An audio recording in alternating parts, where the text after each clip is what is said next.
Kepulauan Seribu is an absolutely gorgeous place and very hidden in a way. People don't really know about it, but it really has an incredible potential. I feel very strongly that ecotourism is kind of a lighthouse for the world. Actually, the eco-resorts and eco-villages can be, because there's a lot of focus on climate change and on the sustainability challenges that we face, trash and pollution. This is a global problem. And there's a lot of people who are thinking and theorizing about what the solutions are, and that's very good. But to have a solution that's demonstrated in practice is very powerful. If you work in harmony with nature, you can see it flourish, and the results are quite quick. And if you don't live in harmony with nature, and we've seen other examples on other islands, you can also see the results very quickly. Yeah.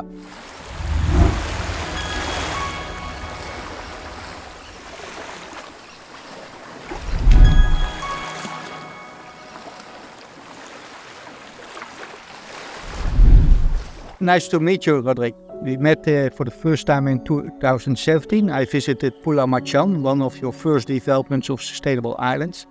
And I really got inspired by visiting the island.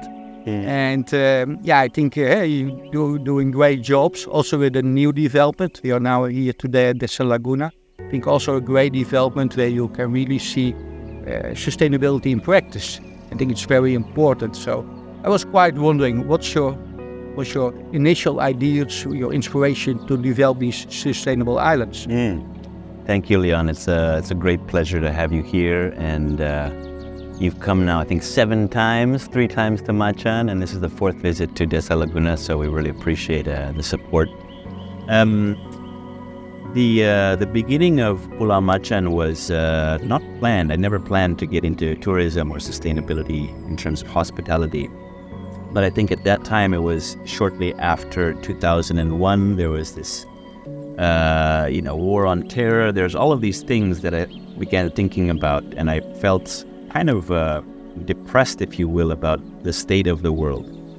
And I came across this quote from Buckminster Fuller, which was, in order to change something, you don't fight the existing model, you don't fight the status quo, but you create a new model that can render the old model obsolete. And I really loved that. The idea of creating an island and making it into an eco-resort was very attractive because we could demonstrate some of the solutions to our shared challenges. And I felt very strongly that one of the biggest challenges was the energy industry, looking at the history of the world and all of the conflicts that energy has created in the past. And I felt it was so important to demonstrate clean energy and efficient energy. And that was one of the first things that we had to do on Pulau Macan, because it was disconnected from the grid. We had to use a generator in the past. It was also a chance for me to sort of relearn. So it was a way for me to learn how to build a company, how to build accommodations, how to get in energy, how to do food, and how to do something that was truly sustainable. So essentially, that's the same concept that we're deploying here at Desa Laguna. We left Pulau Macan in 2021. Mainly due to a misalignment of values and objectives from the owners of the island. So we decided to look for a new island that had owners and partners that were more aligned with the sustainability objectives. We adopted the concept of regenerative tourism, which is essentially the same as sustainable tourism, but it adds the understanding that we shouldn't only focus on living in harmony with nature, but we should focus on the repair, on the restoring of the natural ecosystem. So that means, for us, it means mangrove planting, coral planting, and also I think on a personal level, we like to think, and we have the intention of having Desa Laguna to be a healing place that has very calming energy, very grounding energy, being so close to a city like Jakarta, where there's a lot of stress and pollution and intensity. It's nice to have a place to really experience the opposite. So those are some of the reasons and the motivation behind starting. Yes, thank you for these insights. When you look to the developments and the experience had while developing Pulau Macan and developing Desa Laguna, what are the key elements of your experience when you look back to the years that you developed them? Yeah, so with Pulau Macan, it was really a startup. And at the time, I had very little capital, and it was a big risk. And I was maybe 26, 27. So it it was a risk, but I felt it was a risk worth taking. And we didn't know if it was going to succeed or not, of course, because all of the other resorts in Pulau Seribu were AC resorts, were more modern in terms of, having a structure and a big restaurant and fast boats and all of this. But we decided from the beginning that we wanted to have open air huts, and we wanted to use driftwood for the building material and no AC. We couldn't use AC because of the limits of energy if we were going to be on solar. It took a while, but in the beginning it was first expats and some Indonesians who had been abroad who appreciated the concept. But then over time, it was really word of mouth that helped us. We didn't really focus too much on marketing. We brought out some journalists too, because at that time, sustainable tourism was new. And there was nothing nearby Jakarta that had an identity as a sustainable or eco-resort. But then people started booking, and every weekend we became full. So that was a great surprise and a great joy. And it was so much fun to see the idea become real. Mm-hmm. Because taking something from, what it was and then slowly changing it and working with the team to create it, and then seeing how people reacted. Mm. And the motivation was always kind of a spiritual one, in the sense of, okay, there are a lot of problems, but there are also a lot of solutions. Let's inspire people. Mm-hmm. So it was never, let's create a business and try to maximize profit. It was, let's try and inspire people in Jakarta with what's possible. And when people said, we often overheard guests say, wow, this is heaven on earth, or this is paradise. This is a true paradise. And those were the moments that really touched us as a team to feel like, oh, we're on the right track. We're doing something good. Yeah, it's really nice to be here. I experienced the Pulau 3 times, now the 4th time in Desa Laguna. We will come back much more times. And I really like also, it's very close to Jakarta. Kepulauan Seribu is a great archipelago. It's one of the archipelagos that we also selected with our Sustainable Island program. We visited now for the 3rd time with our Sustainable Island Academy, Pramuka and Tidung. I think it's really a great place so close to Jakarta. Yesterday we visited the island next door, and you shared some of your next great plans. Maybe you can tell a bit, when you look 10 years ahead, how you see the future of the development of your or other sustainable islands. Yeah.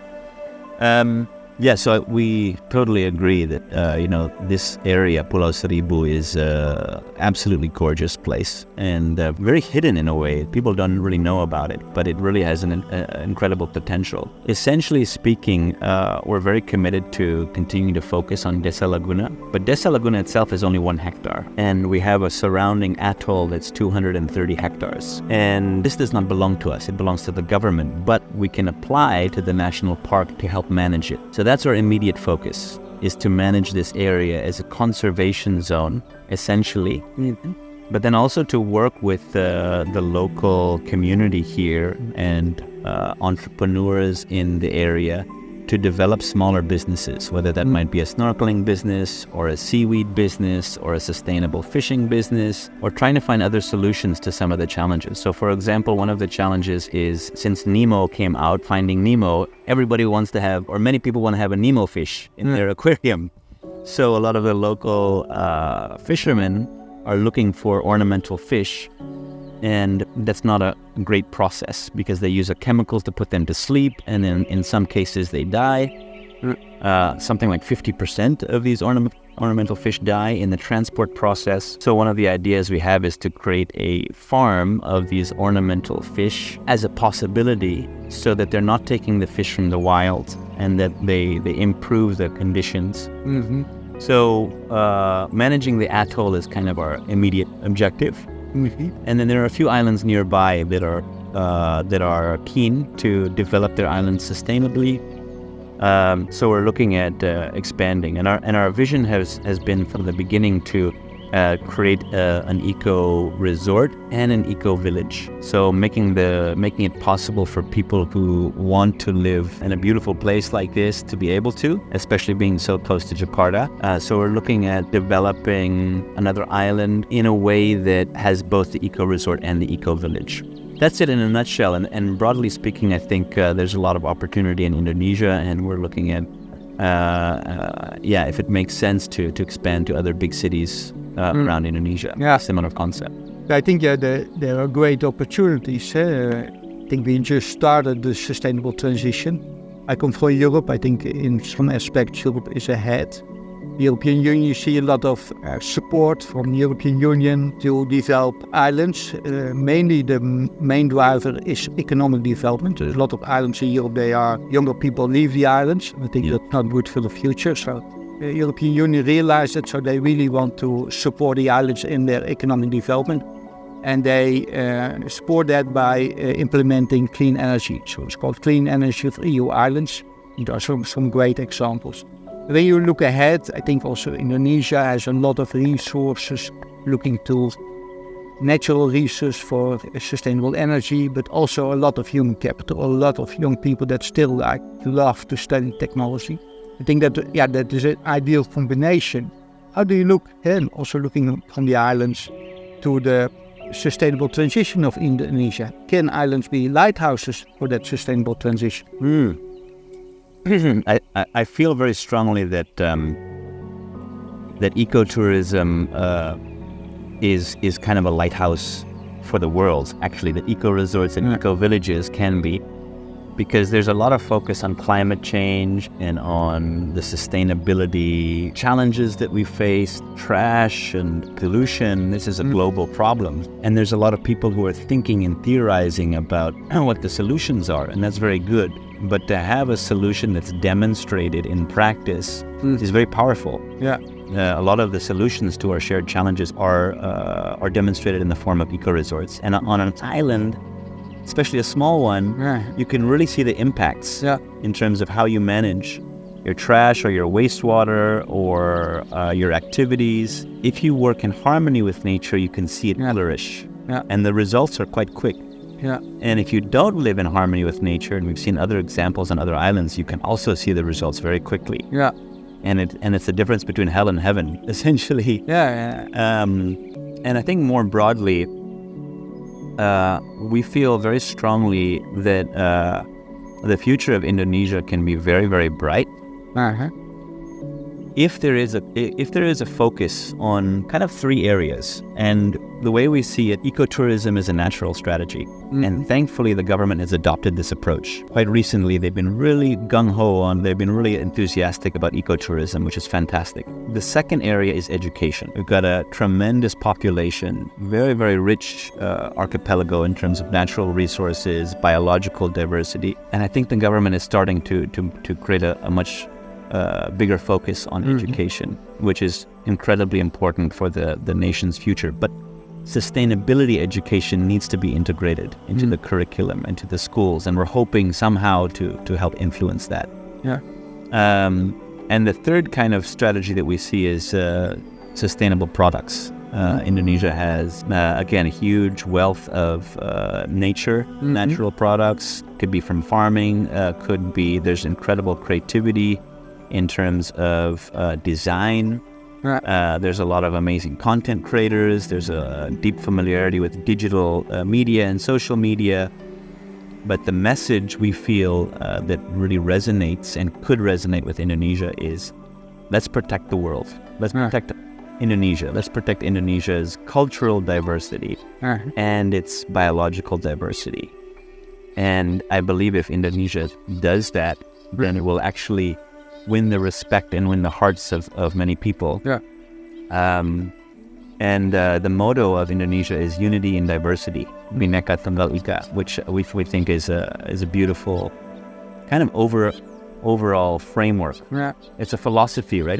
We're all one, and if we treat each other as one, that's a really a good way of going forward. We're excited to be a part of that. We're only a tiny little island, but we hope by being close to Jakarta that we can influence some of the decision makers there.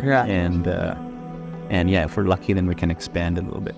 I think I also agree that there's a lot of opportunities. I'm also looking quite positive to the future. So when I'm here in Indonesia, I think with our Sustainable Island Academy, we reach a lot of young talents. So last week, in 2 weeks' time, we reached about 400 young professionals at different levels, from junior high school to university. And it's always good to have a kind of living lab where they could come and see how you do things in practice. And I think that's also a very nice collaboration, where you have a nice place where you can really see it in practice. And we try to reach out to a lot of students, young professionals that are the future leaders of Indonesia. Yes, yeah. I want to say, Leon, that I'm really impressed and moved and grateful for the work that you're doing here with your team. I know that you're doing it all kind of on a volunteer basis for now, which is also incredible. It's really moving, and I think it's because you care and that you want to make a difference and that you love islands and you love sustainability. But the fact that you've been coming here consistently and making these presentations to these schools and working with a local team and doing your best to inspire this future generation really means a lot to us. So there's a very symbiotic connection, and we really appreciate it. Yeah, I also feel that, so thank you. Yeah, thank you very much for the talks. I think it's very interesting to hear Roderick's story about sustainability in islands. So thank you very much, and looking forward to meet you many times again. Yes, thank you so much.